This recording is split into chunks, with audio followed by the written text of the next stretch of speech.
23 de noviembre, Evangelio de San Lucas 20, 27, 40, del libro Hablar con Dios, amar a la castidad.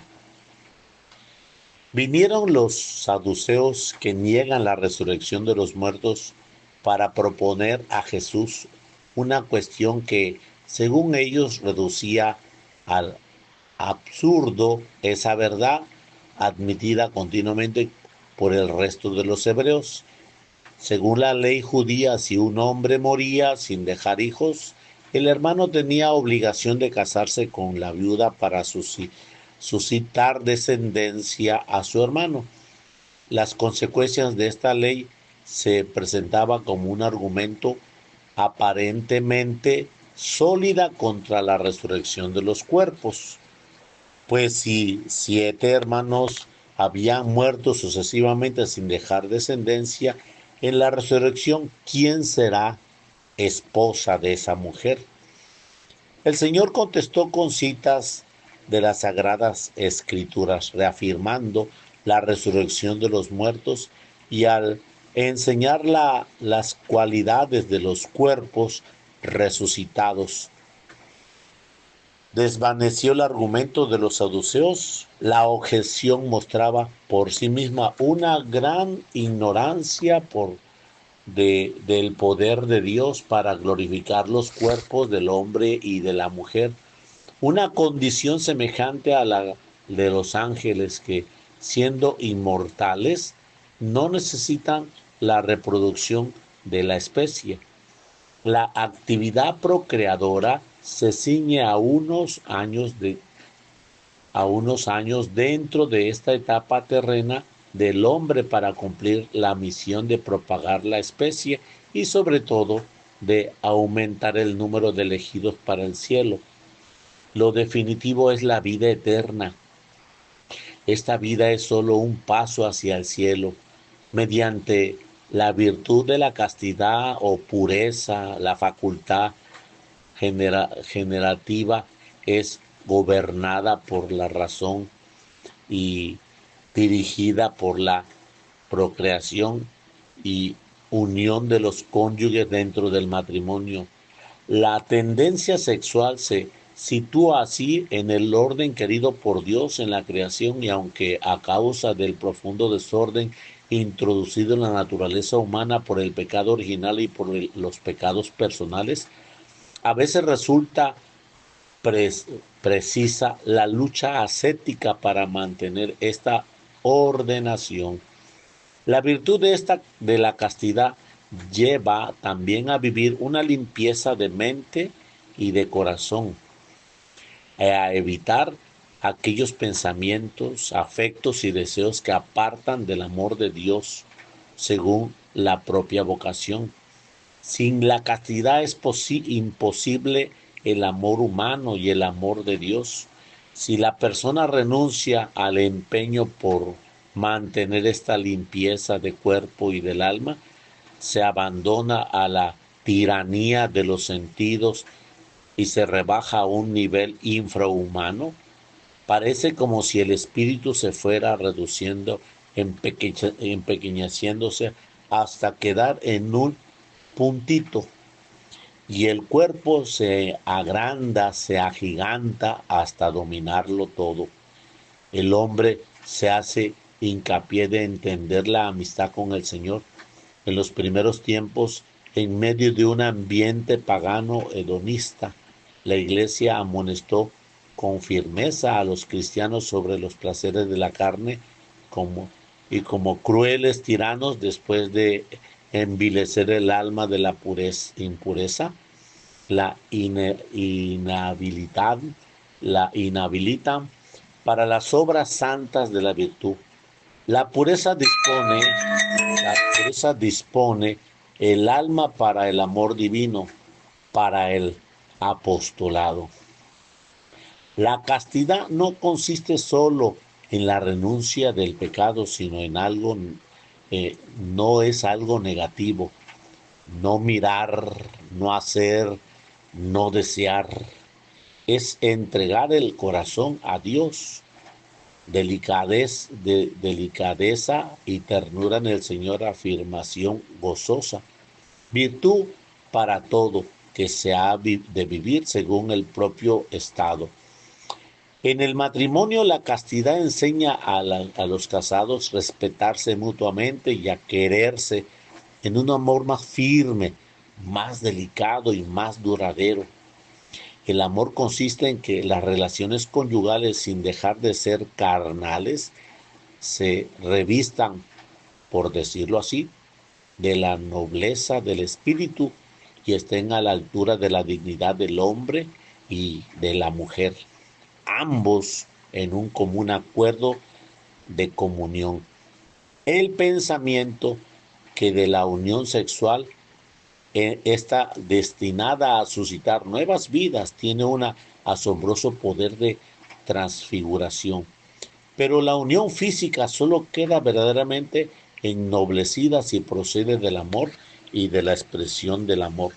Cuando el sexo se vincula completamente del amor, se busca por sí mismo y entonces el hombre abandona su dignidad y profana también la dignidad del otro. Un amor fuerte y lleno de ternura es, pues, una de las mejores garantías, sobre todo una de las causas más profundas de la pureza conyugal. Pero hay todavía una causa más allá. La castidad, nos dice San Pablo, es un fruto del Espíritu Santo, es decir, una consecuencia del amor divino. Para la guarda de la pureza en el matrimonio hace falta no solo un amor delicado y respetuoso para la otra persona, sino sobre todo un gran amor a Dios. El cristiano que intenta conocer y amar a Cristo encuentra en este amor un poderoso estímulo para la castidad. Sabe que la pureza acerca de un modo especial a Jesucristo, que la cercanía de Dios prometida a los que guardan limpio el corazón, es la garantía principal de esa misma limpieza.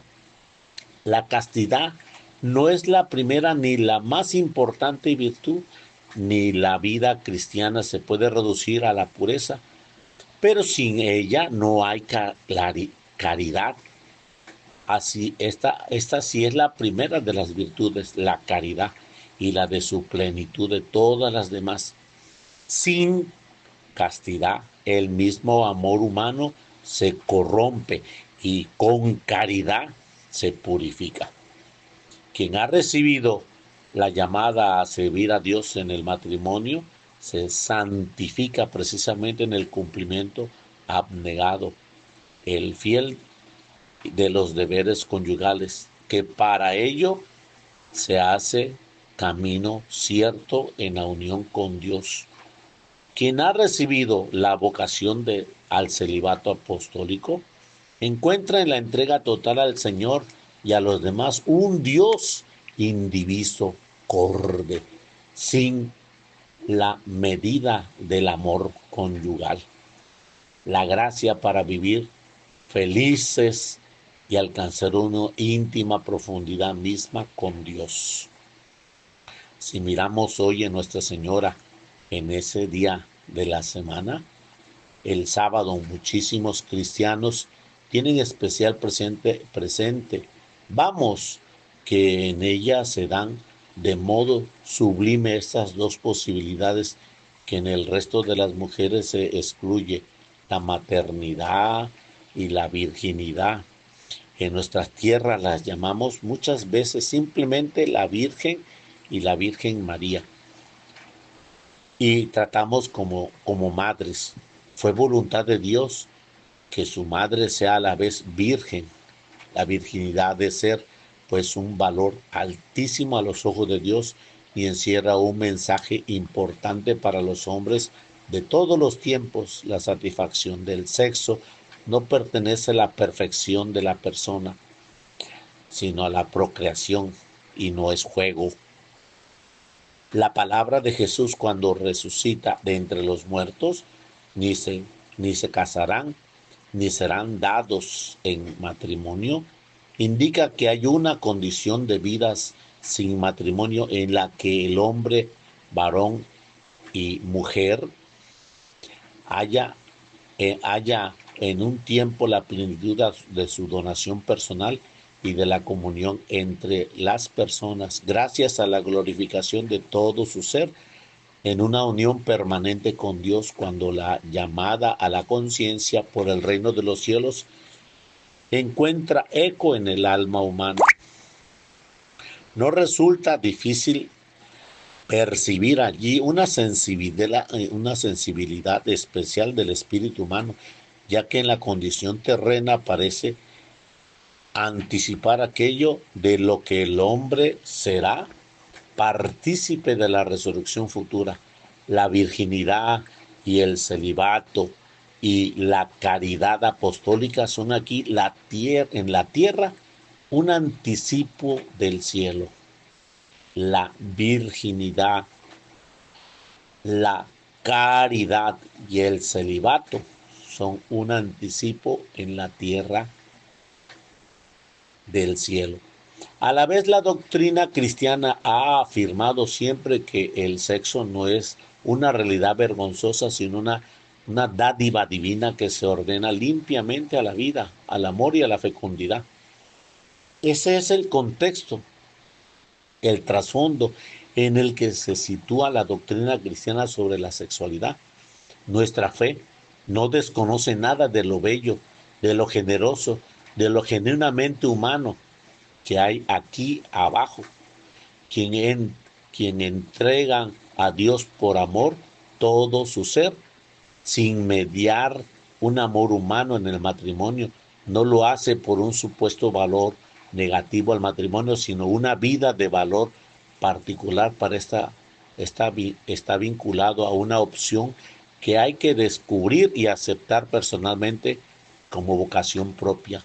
Por eso Cristo dice: el que pueda entender, que entienda. El Señor ha dado a cada uno una misión aquí en la vida. La felicidad está en cumplirla acabadamente con su sacrificio y su alegría.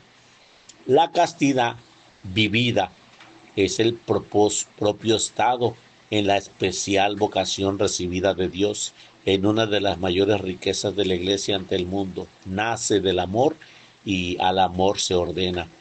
En ese signo de Dios en la tierra, la continencia por el reino de los cielos lleva sobre todo la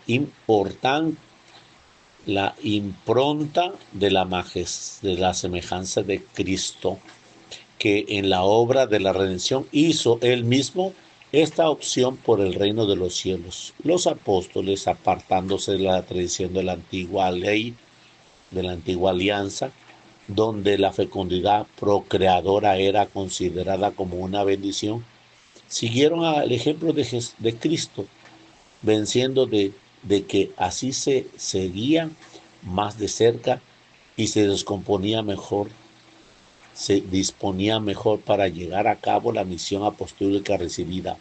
Poco a poco fueron comprendiendo. Nos recuerda el Papa Juan Pablo II cómo de esta continencia se origina una particular fecundidad espiritual y sobrenatural del hombre que proviene del Espíritu Santo. Quizás en el momento actual a muchos les pueda resultar incomprensible la castidad, muchos más el celibato apostólico y la virginidad vivida en medio del mundo actual. También los primeros cristianos tuvieron que enfrentarse a un ambiente hostil en esta virtud. Por eso, parte importante del apostolado que hemos de llegar a cabo es el de valorar la castidad y el cortejo de las virtudes que la acompañan, a hacerla atractiva por un comportamiento ejemplar y dar la doctrina de siempre de la Iglesia sobre esta material, que abre las puertas a la amistad con Dios. Hemos de cuidar por ejemplo, los detalles del pudor y de la modestia en el vestir, en el aseo, en el deporte, la negativa ventaja a participar en conversaciones que dicen de un cristiano el rechazo de espectáculos inmorales y sobre todo hemos de dar el ejemplo alegre de la propia vida con nuestra conversión. Hemos de poner de manifiesto descaradamente cuanto sea necesario la belleza de esta virtud y los innumerables frutos de ella se derivan la mayor capacidad de amar, la generosidad y la alegría y la finura del alma. Luego entonces la castidad, la virginidad y el celibato son un amor profundo, íntegro a la vida eterna. Del libro Hablar con Dios, 23 de noviembre.